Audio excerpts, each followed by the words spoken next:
Helen Morris stared at the screen in front of her.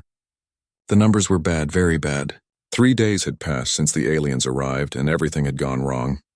She was the person in charge of the mining colony on Kepler 442b, a small planet far from Earth. 2,000 people lived here, families, children, workers who came to build a better life. Now they were all prisoners. Helen looked out the window of the command center. The alien ships hung in the sky like dark clouds. They were huge. Each one was as big as a city. The ships had weapons that could destroy entire planets. The colony's defenses had tried to fight back. They lasted 11 minutes. That was all. The aliens were called Vortans. They came from somewhere in deep space. Nobody knew much about them except one thing. They took people as slaves. They took resources. They took everything and left nothing behind. Danny Fletcher sat next to Helen. He was the head of security for the colony. His weapons were useless now. The Vortans had shut down all the defense systems in the first hour. Danny was a big man, strong and brave, but now he looked small and tired. "They're not coming," Danny said quietly. He stared at his hands. "Earth is too far away. Our message will take weeks to reach anyone who can help. By then we'll be gone," Helen wanted to argue. She wanted to tell him he was wrong, but she couldn't. Deep down, she knew he was right. The colony had sent a distress signal. It was the first thing they did when the Vortan ships appeared. The signal went out across space calling for help, begging for rescue.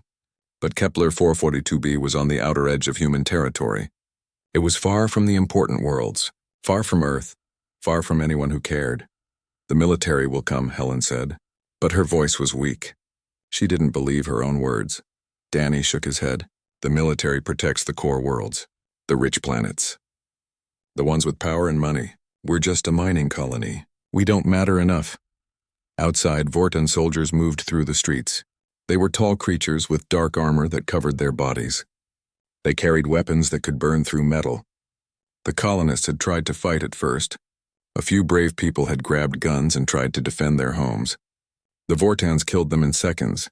Now the colonists did what they were told. They stood in lines. They waited. They hoped to survive.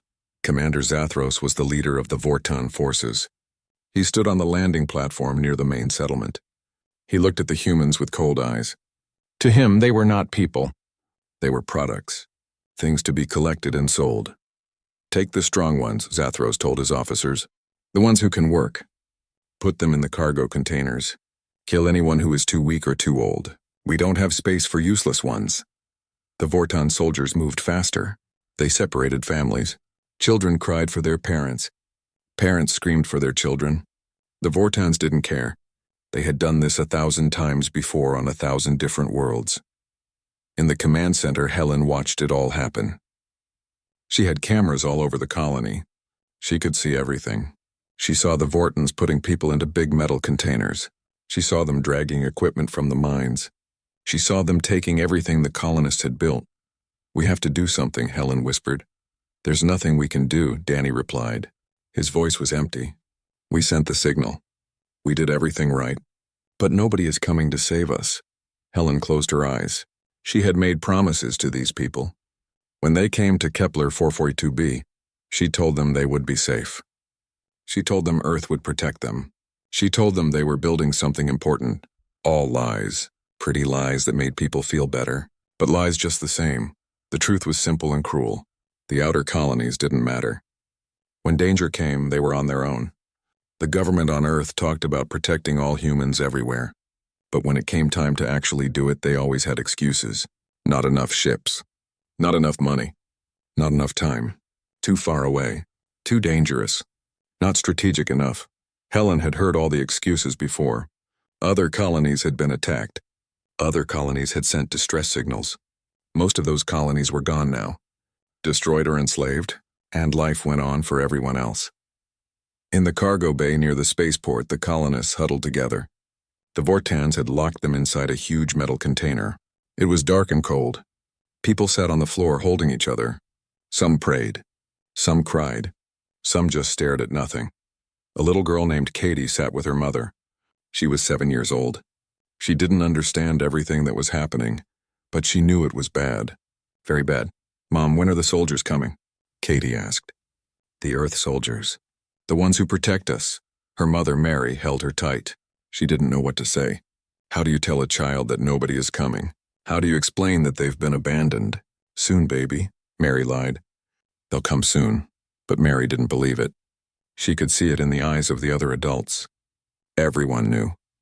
They were alone, far from home, far from help. The message they sent was flying through space, but by the time anyone received it, they would all be dead or worse. Outside the container, Vortan soldiers checked their lists. They had cataloged everything. 2,000 humans, good condition, young enough to work for many years. They would bring a good price on the slave markets. Commander Zathros reviewed the numbers on his datapad. The operation was going well. They would finish loading within 6 hours. Then they would leave this system and move to the next target. The humans were easy prey. Weak defenses. Slow response times. No real military presence in the outer regions, Commander, one of his officers said. Should we destroy the colony structures? Zathros thought for a moment. No, leave them.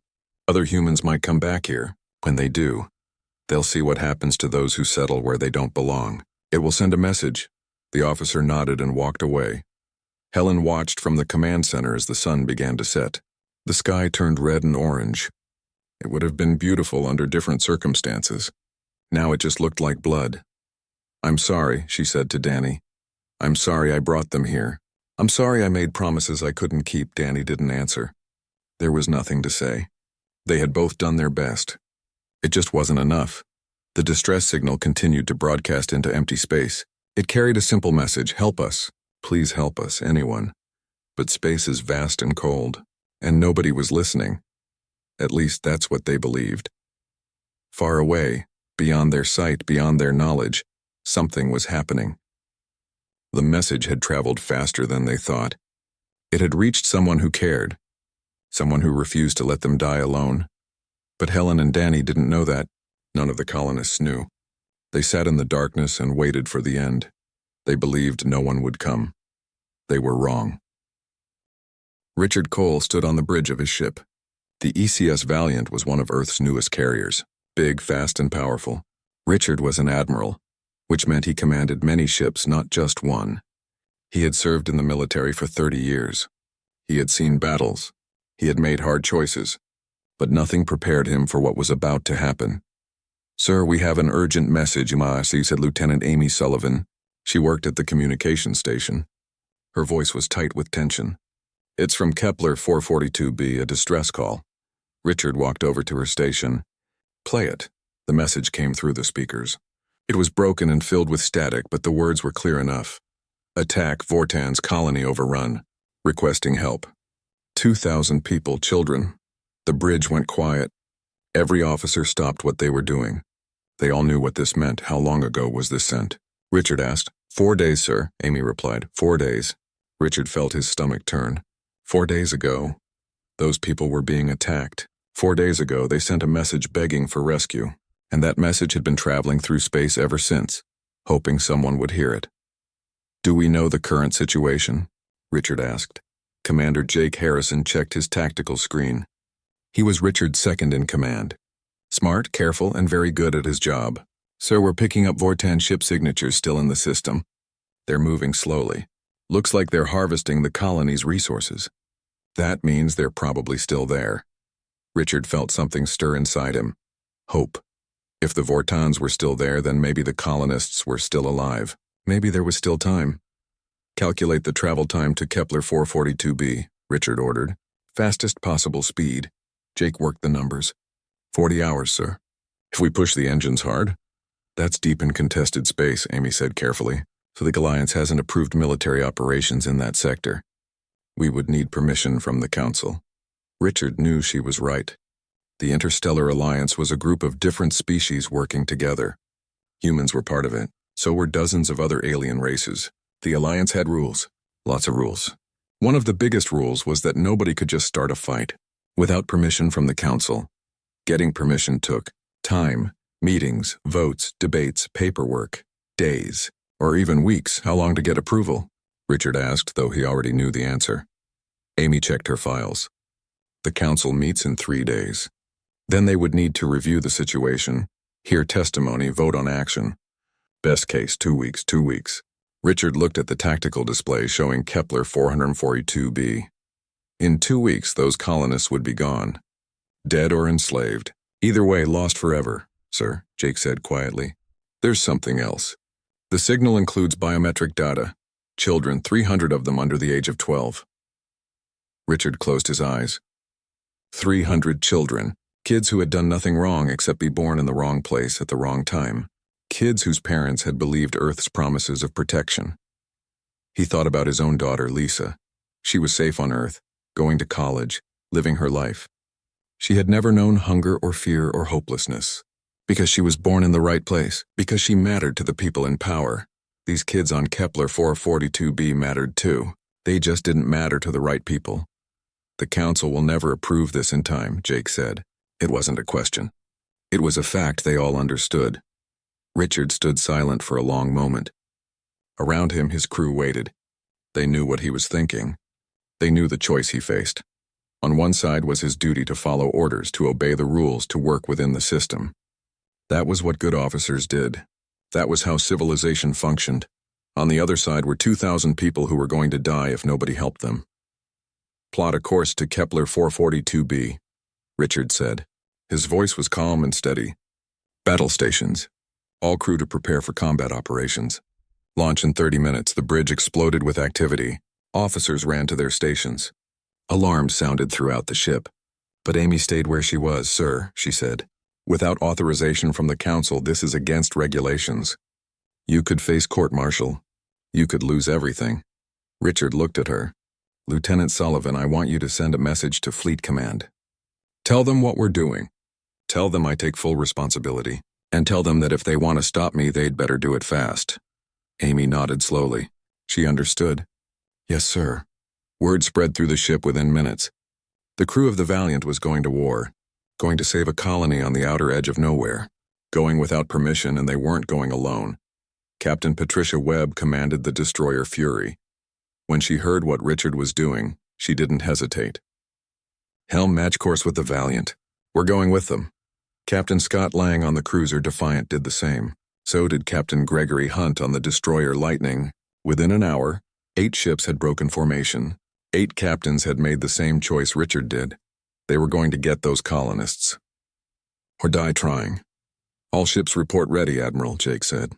He couldn't hide the respect in his voice. Then let's go, Richard replied. The fleet turned and accelerated toward the outer rim. Their engines burned bright, pushing them faster and faster. Behind them, Earth Fleet Command was going crazy. Admirals were shouting. Politicians were screaming. Lawyers were preparing charges. But none of that mattered now. Richard and his fleet were already committed. They were beyond the point of no return. On the Valiant's observation deck, a young ensign named Chris Murphy watched Earth shrink behind them. He had joined the military to protect people, to defend the weak, to stand for something good. But in his 2 years of service, he had mostly done paperwork and training exercises. Now he was going into a real battle, against real enemies. To save real people, he was terrified, but he was also proud. In the officers' mess, the captains of the other ships joined Richard through video link. They needed to coordinate their attack plan. The Vortons will have superior numbers, Gregory said. He was studying the tactical data. Their harvester ships are tough. Heavy armor, lots of weapons, but they won't be expecting us, Patricia added. She was a fighter, aggressive and bold. We can use surprise to our advantage. We need to disable their ships without destroying them, Richard said. Those colonists are probably on board. If we blow up the Vortan ships, we kill our own people.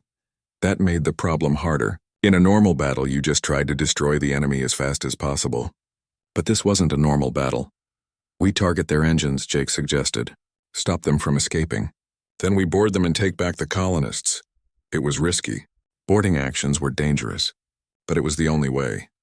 Agreed, Richard said. We go in fast, hit hard, and don't give them time to think.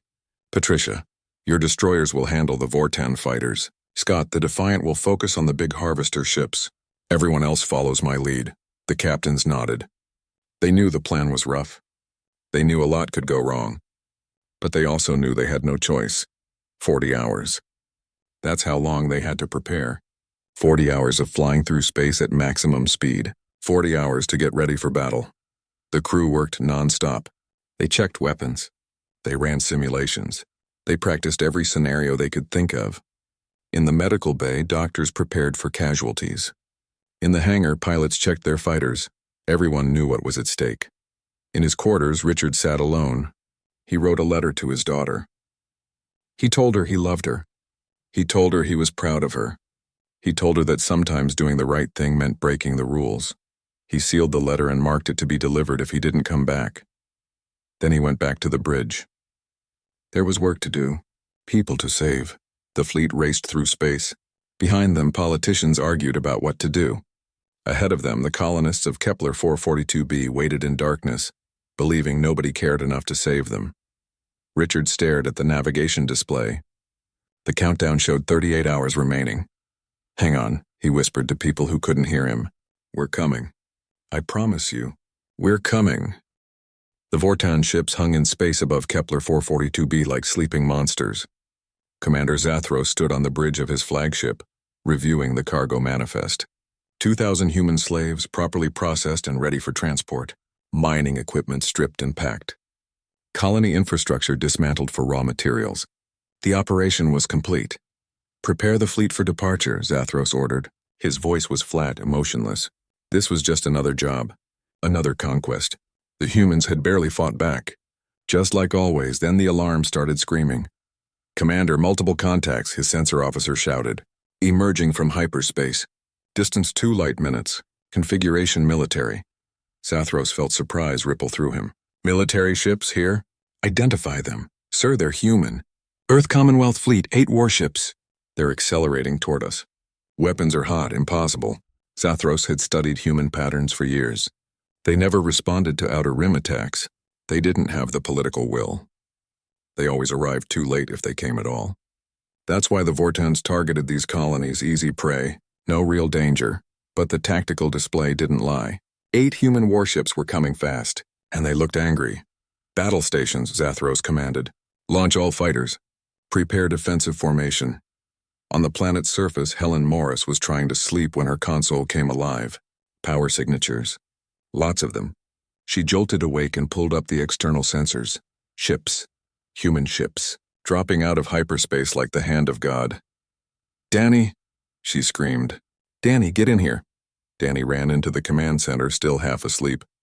"What's wrong?" Helen pointed at the screen with a shaking hand. "Look," Danny stared.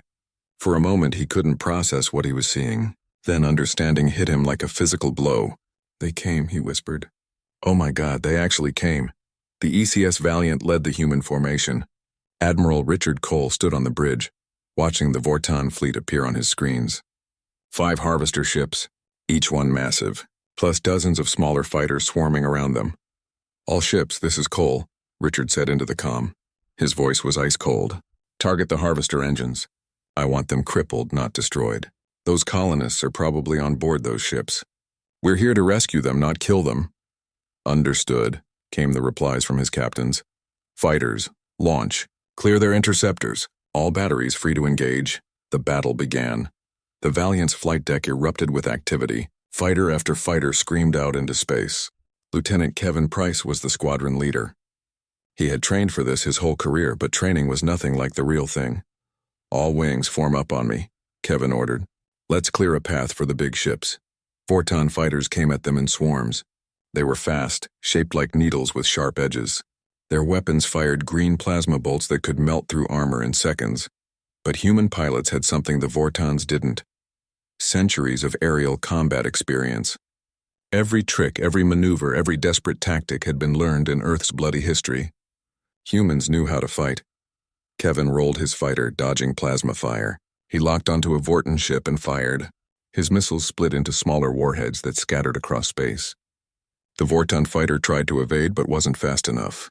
The missiles hit. The enemy ship exploded. "Splash 1, Kevin called. "Keep moving, everyone. Don't let them pin you down." The space around Kepler 442b turned into chaos. Explosions lit up the darkness. Weapons fire crossed paths like deadly light shows. Ships twisted and turned, hunting each other.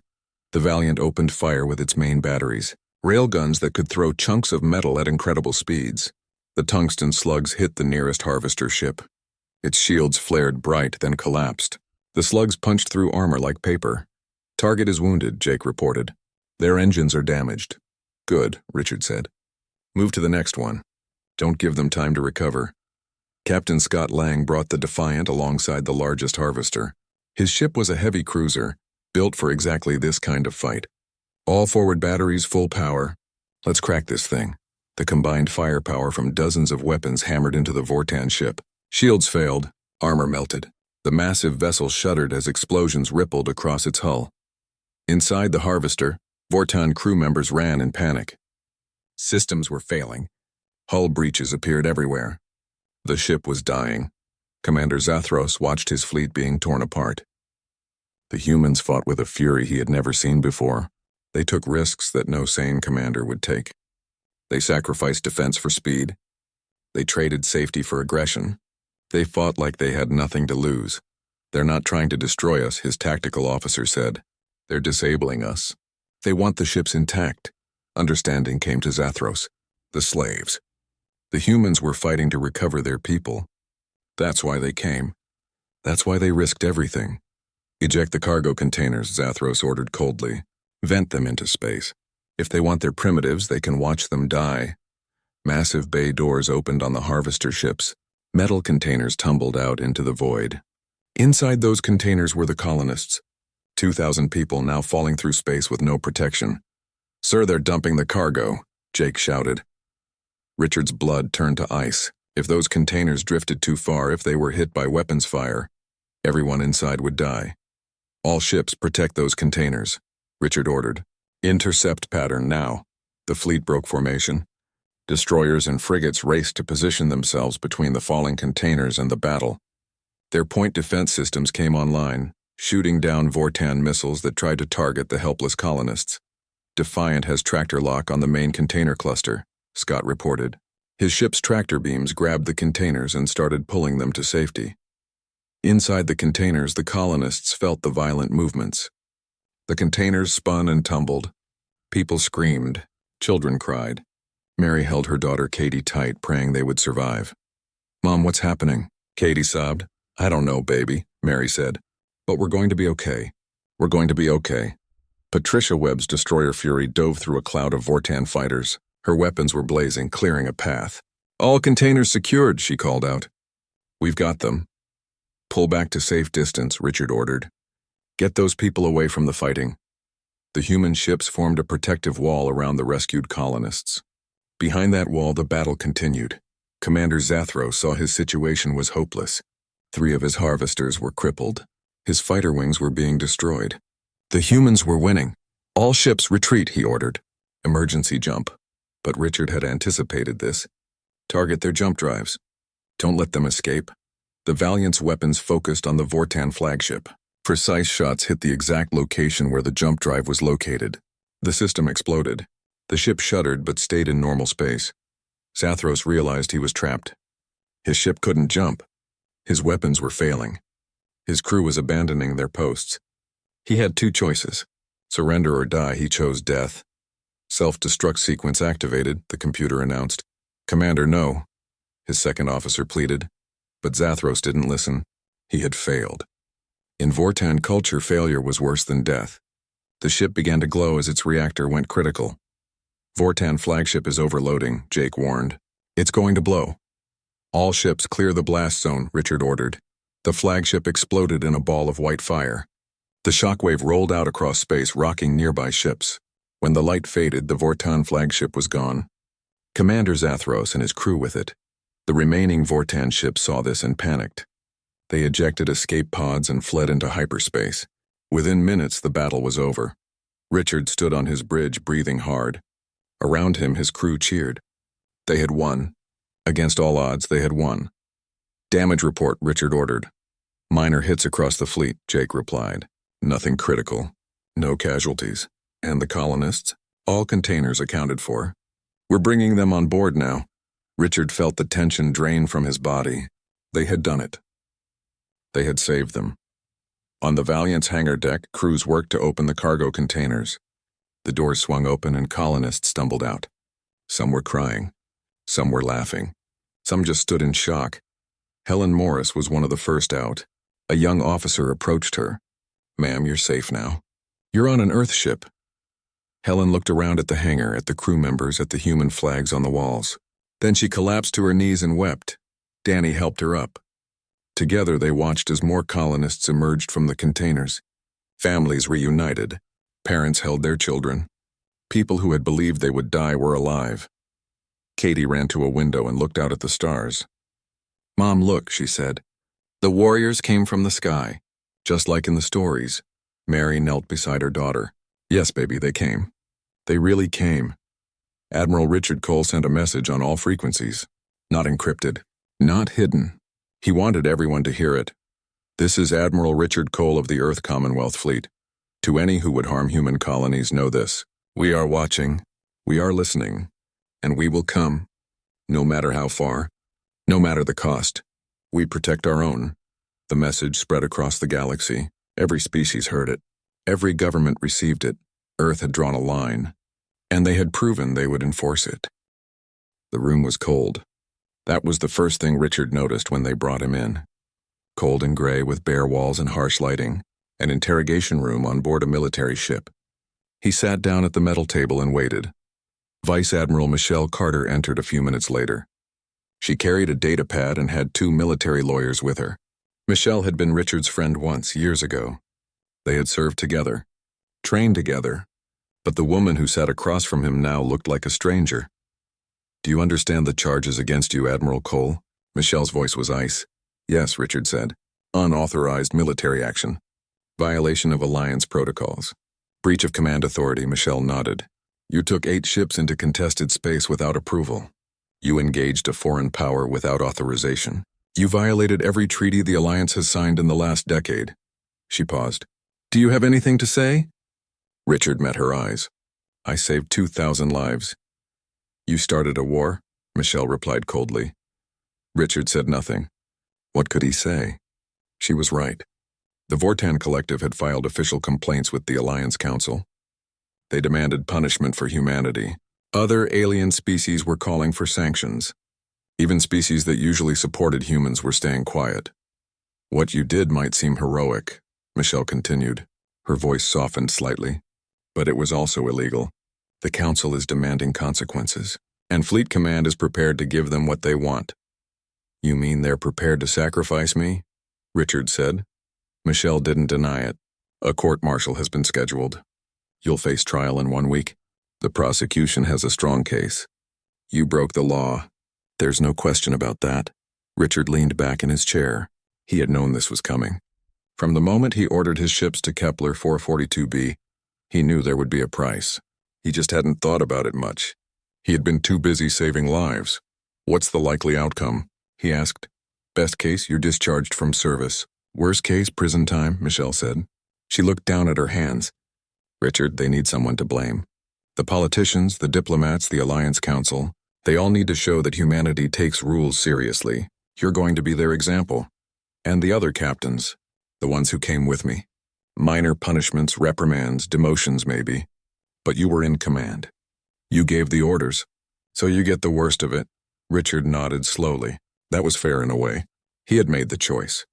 His captains had followed him, but he was responsible. Outside the interrogation room, the rescued colonists were being processed. Medical teams checked everyone. Psychologists talked to people about their trauma. Social workers helped reunite families. The Valiant and the other ships were crowded with refugees. Helen Morris had personally thanked every crew member she saw. She walked through the corridors with tears in her eyes, shaking hands, hugging people, telling them over and over how grateful she was. The story was spreading across human space like wildfire. News networks were broadcasting it everywhere. An admiral who disobeyed orders to save forgotten colonists. Earth's military defying the galaxy to protect its own people. On Earth, protests erupted. Thousands of people gathered outside Alliance Council buildings. They carried signs supporting Richard.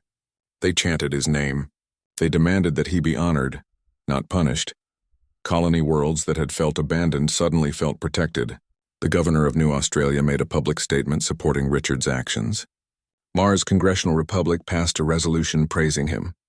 Even conservative core worlds were expressing support. But in the Alliance Council chambers on New Geneva, things were different. Ambassador Linda Pierce stood at the podium, facing hundreds of alien delegates.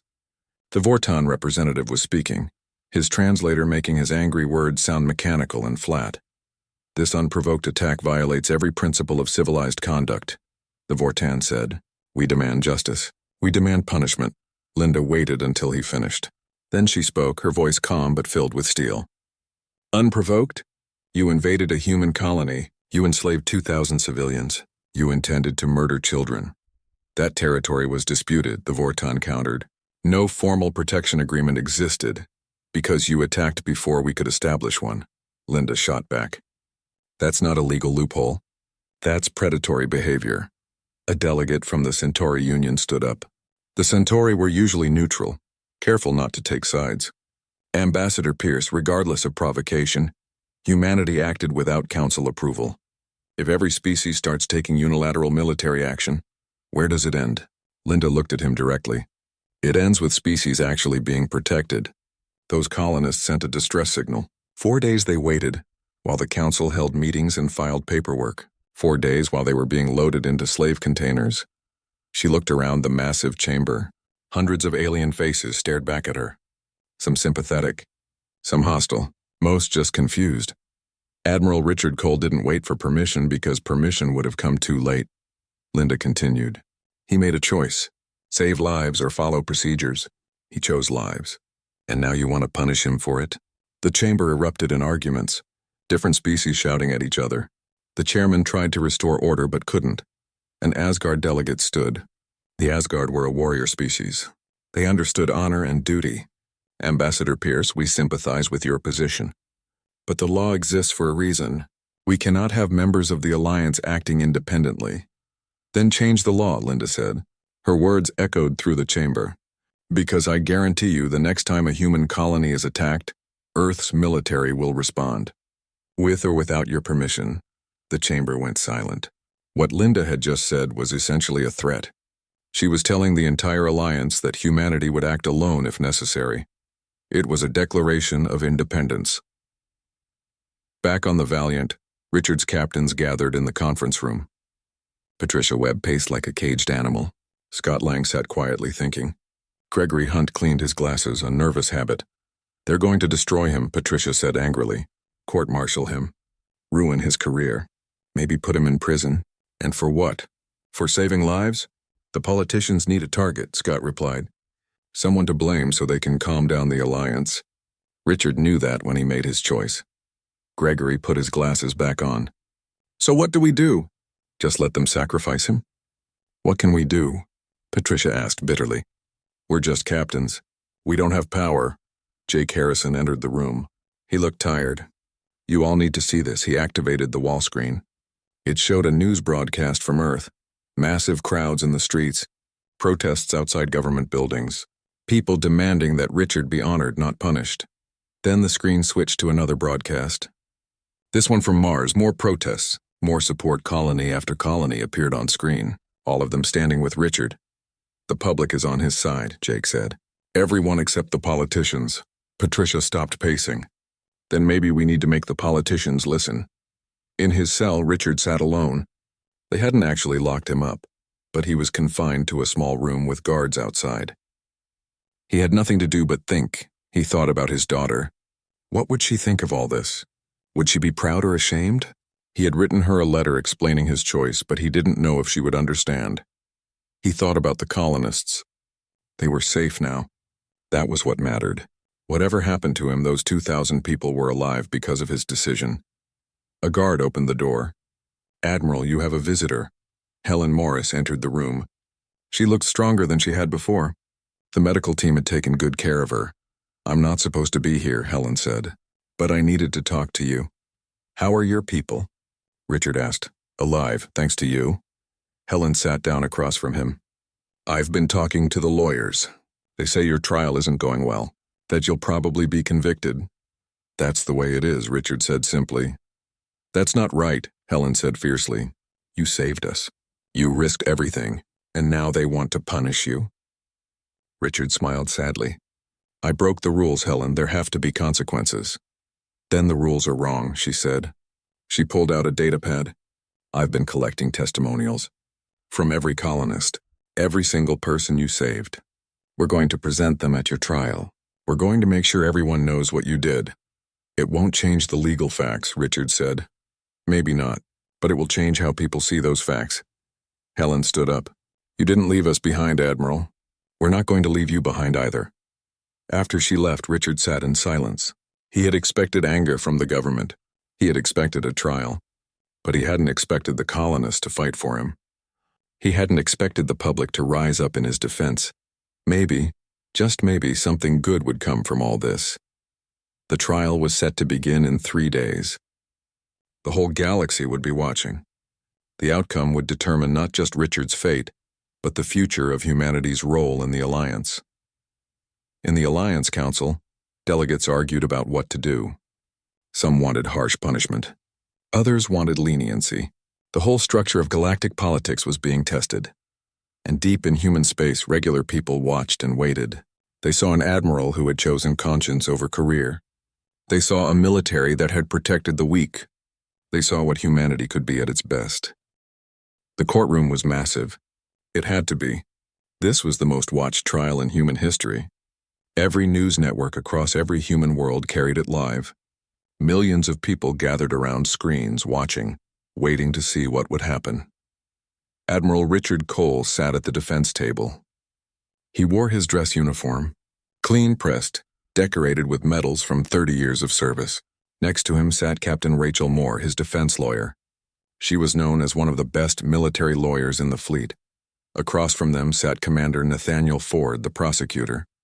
He was a man who believed in rules and order, in the system. He had built his whole career on following procedures exactly right. The judge entered. Everyone stood. Judge William Cooper was old, experienced, and famously fair. He had presided over hundreds of military trials. This would be his last before retirement. Be seated, Judge Cooper said. We will now hear the case against Admiral Richard Cole. Commander Ford stood up. He was calm, professional. Your Honor, this case is simple. Admiral Cole violated direct orders. He took 8 military ships into contested space without authorization. He engaged in combat with a foreign power without approval from the Alliance Council. These are facts. They are not disputed. Ford pulled up images on the courtroom screens. Command logs, communications records, navigation data. Everything showed exactly what Richard had done. The defense will argue that Admiral Cole had good reasons for his actions, Ford continued. They will talk about the colonists he saved, the lives he protected. But this trial is not about intentions. It is about the law. And the law is clear. Admiral Cole broke it. Ford sat down. It was a strong opening. Simple, direct, impossible to deny. Captain Moore stood up for the defense. She looked at the judge, then at the jury of senior military officers. Commander Ford is right, she said. This is about the law, but it's also about what the law is supposed to do. Laws exist to protect people, to create order and safety, to make civilization possible. She walked toward the center of the room. Admiral Cole did violate regulations. That's true.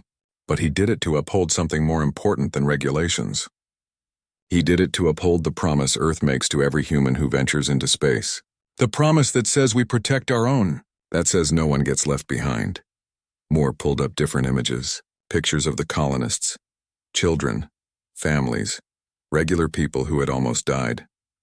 2,000 people, Moore said quietly.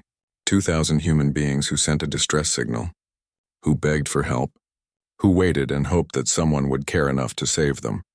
The regulations said wait for approval, wait for the council to meet, wait for votes and debates and paperwork. Those regulations would have killed everyone on Kepler 442b. The courtroom was silent. People watched the screens showing faces of colonists. Katie, the little girl, smiling at the camera. Her mother Mary beside her. Helen Morris. Danny Fletcher. All alive because Richard had broken the rules. The trial continued for days. Ford called witnesses who testified about proper procedures, military experts who explained the chain of command, Alliance officials who talked about diplomatic consequences. Moore called different witnesses. She called colonists who described the Vorton attack. She called tactical experts who proved that waiting for approval would have been fatal. She called medical staff who treated the rescued people. On the third day, Helen Morris took the stand. "Tell us what happened on Kepler 442b, Moore said gently. Helen described everything: the attack, the terror, the hopelessness. We sent the distress signal knowing it probably wouldn't matter. We were too far away, too unimportant. We believed nobody would come." "But someone did come," Moore said. "Admiral Cole came," Helen said. Her voice broke slightly. "He and his fleet. They came when everyone said it was impossible. When the rules said wait. When the politicians said no. They came anyway," Ford cross-examined her. "Ms. Morris, do you understand that Admiral Cole violated military law?" "I understand he saved my life," Helen replied. "I understand he saved 2,000 lives. If that's a crime, then your laws are wrong." The courtroom erupted. The judge had to call for order. The trial continued. More witnesses. More testimony. More arguments. The whole time Richard sat quietly. He didn't show emotion. He didn't react. He just listened. On the fifth day, something unexpected happened. The courtroom's communication system activated without authorization. Every screen in the room suddenly showed a different image. The faces of colonists from Kepler 442b, hundreds of them. "This is an illegal transmission," Judge Cooper began, but Helen Morris was speaking from the screen. She stood in what looked like the rebuilt command center on Kepler 442b. "Your Honor, my name is Helen Morris. I'm sorry for interrupting, but you need to hear this. You need to understand what happened when we believed no one would come." She described the attack again, but this time she showed images. Video footage from the colony's security cameras, Vortan soldiers separating families, children crying, people being forced into containers. "We knew Earth wouldn't save us," Helen said. "We understood. Resources are limited. Priorities have to be set. The outer colonies don't matter as much as the core worlds. We accepted that." The screen split to show more faces. Dozens of colonists. Then hundreds. All the people Richard had saved. But Admiral Cole rejected that calculation, Helen continued. "He said every human life matters. Every colony deserves protection. He put his career, his freedom, maybe his life on the line to prove it." She looked directly into the camera. "You want to punish him? You want to destroy the man who saved us? Then come out here and explain it to these children. Tell them why following procedures was more important than their lives." The transmission ended. The courtroom sat in shocked silence. Judge Cooper looked shaken. "We will take a recess." That evening, something began happening across human space. Colony World started making announcements. The governor of New Australia declared that any Earth military vessel was welcome in their space, regardless of Alliance approval. Mars passed a resolution supporting independent defense actions. Europa Station, usually very conservative, issued a statement backing Richard. In the Alliance Council chambers, chaos reigned. Ambassador Linda Pierce stood before the assembled delegates and delivered an ultimatum. "Reform the emergency response protocols," she said clearly. "Give member species the right to protect their own colonies, or humanity will establish an independent defense force outside Alliance control." It was a threat, but it was also backed by the anger of billions of humans who had watched the trial, who had seen their leaders try to punish a hero. The alien delegates were divided. The Centauri called it blackmail. The Vortans demanded sanctions. But then something surprising happened. The Asgard delegate stood. "We support the human proposal. The current system is broken. Kepler 442b proved that. If the Council cannot protect member colonies quickly enough, then member species must protect themselves." One by one, other species joined. The Lastreni, the Quar, the Harmony Collective. They had all lost colonies to slow bureaucratic responses. They had all made calculations about which worlds were worth saving. Richard's trial had forced everyone to confront those calculations publicly. On the seventh day, Judge Cooper delivered his verdict. The courtroom was packed. Cameras recorded everything. The whole galaxy watched. "Admiral Richard Cole," the judge said, "you were found guilty of unauthorized military action, violation of command protocols, breach of alliance treaties." The courtroom held its breath. "However," Judge Cooper continued, "this court recognizes that you faced an impossible choice. Follow the law and let 2,000 people die, or break the law and save them. You chose to save them. Your actions, while illegal, prevented a catastrophe. The sentence of this court is as follows: reduction in rank to captain, formal reprimand, Immediate reassignment to a new posting. People gasped. That was barely a punishment. Captain still commanded ships. He wasn't being discharged or imprisoned. Furthermore, the judge said, his voice growing stronger, this court formally recommends comprehensive reform of Alliance emergency response protocols. What Admiral Cole did should never have been necessary. The fact that it was necessary represents a failure of the entire system. Judge Cooper looked directly at Richard. Captain Cole, you broke the rules. But sometimes the rules themselves are broken. You are hereby sentenced and dismissed. The courtroom exploded. Some people cheered. Some protested. The judge banged his gavel repeatedly, trying to restore order. Richard stood. He accepted the verdict with dignity. As he walked out of the courtroom, colonists lined the corridor. They stood silently, respectfully. Helen Morris waited at the end.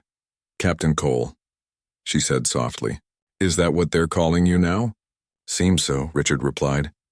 You know this isn't really a punishment, right? They couldn't actually convict you without riots across human space. Richard smiled slightly. The system needed to save face. I gave them a way to do that. What will you do now? What I've always done. Protect people. 3 months later, Richard stood on the bridge of a new ship, the ECS Guardian, flagship of the newly created Outer Rim Protection Fleet. A fleet that existed because of what happened at Kepler 442b, fleet designed to respond quickly to colony emergencies. The Alliance Council had reformed its protocols.